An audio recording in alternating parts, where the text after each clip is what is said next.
Welcome to Scared Witless. Today, we're doing things a little bit different. I'm going to be reading 11 true and truly horrific Halloween stories. Number 1, the trick-or-treater who died after being given cyanide-laced candy. In 1978, 8-year-old Timothy O'Brien died on Halloween evening after eating candy laced with cyanide.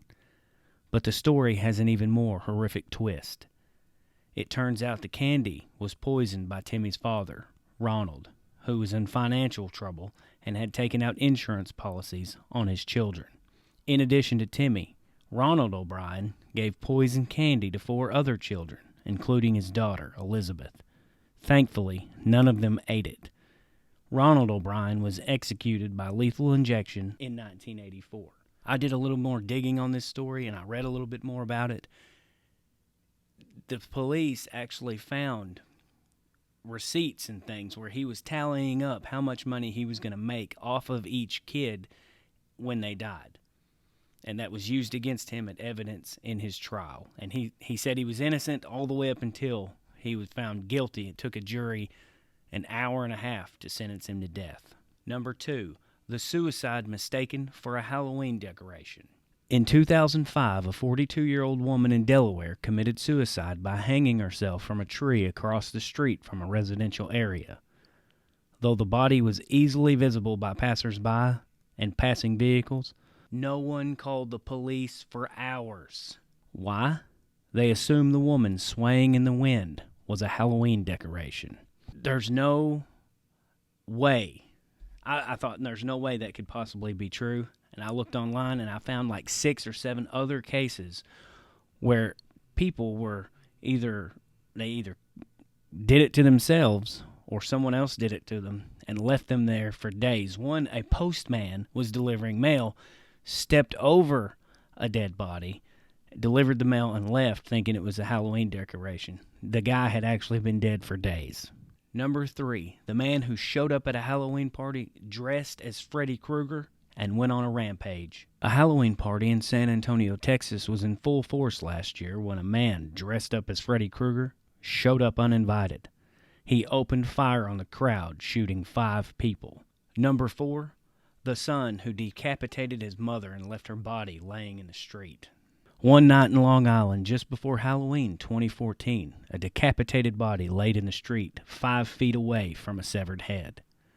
To many passers-by, the horrific sight appeared to be a Halloween prank.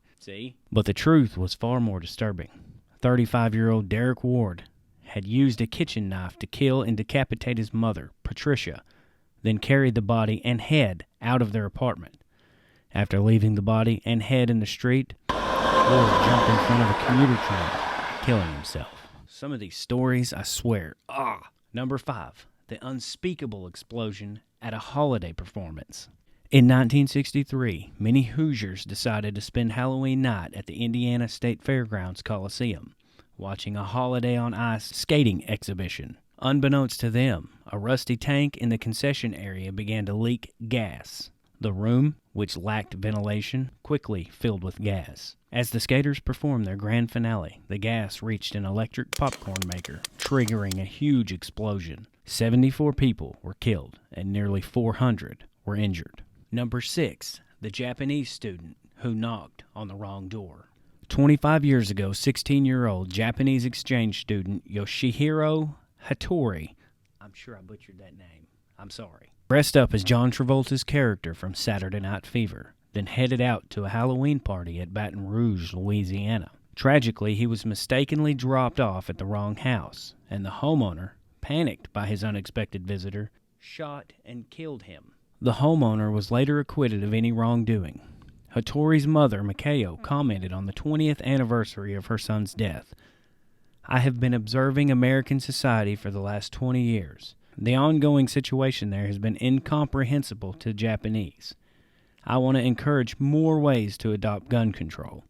Number 7, the assailant, who wore the same mask as in the Scream movies, killed a man. In Scream, killers wearing Ghostface masks callously murdered the people of their town. Chillingly, on Halloween night, 2013, someone wearing the same Ghostface mask shot and killed 19-year-old Anthony Seabury before disappearing into the New York night. Number 8. The Coup Beach Riot, where thousands of high schoolers fought police on Halloween night.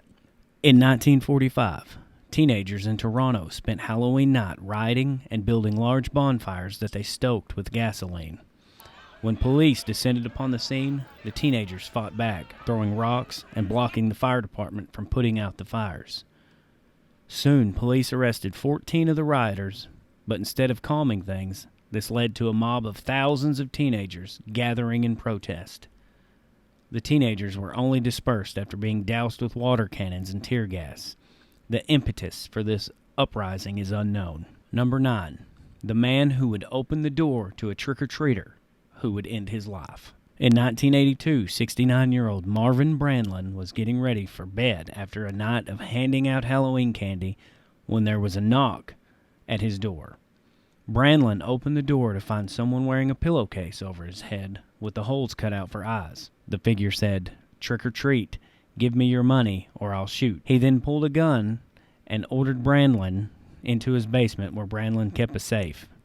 Brandlin, figuring this was a prank since only family members knew about the safe, grabbed for the gun. The person in the pillowcase fired, hitting Brandlin in the throat, killing him. The killer fled, leaving the pillowcase at the scene. In 2010, the pillowcase was tested for DNA, but there wasn't enough DNA on it to make a match. Number 10. The haunted Hayride employee who was pretending to hang himself from the gallows hangs himself for real. In 1990, Chicago-area teenager Brian Jewell's job was to give Hayride customers a scare by pretending to hang from a gallows. Jewell had pulled off the stunt just fine earlier in the day, but that night something went terribly wrong. When the Hayride approached Jewell, who was hanging from the gallows with his feet touching the ground, the tractor driver began to worry. The driver's worries only grew when Jewell failed to deliver his usual speech. According to the prosecutor, there were no signs of foul play. Imagine you pull up on that scene and you see that as a kid. That's going to be traumatizing for life.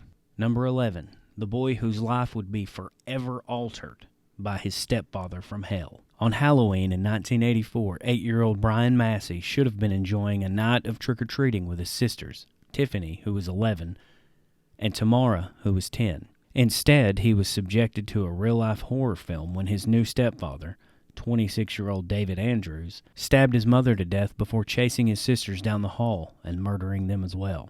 Andrews then came into Massey's room, covered in blood, and kidnapped the boy. 2 days later, police found Massey alive after apprehending Andrews, who had tried and failed to kill himself. Thank you for sticking around with me. I hope you have a fantastic Halloween.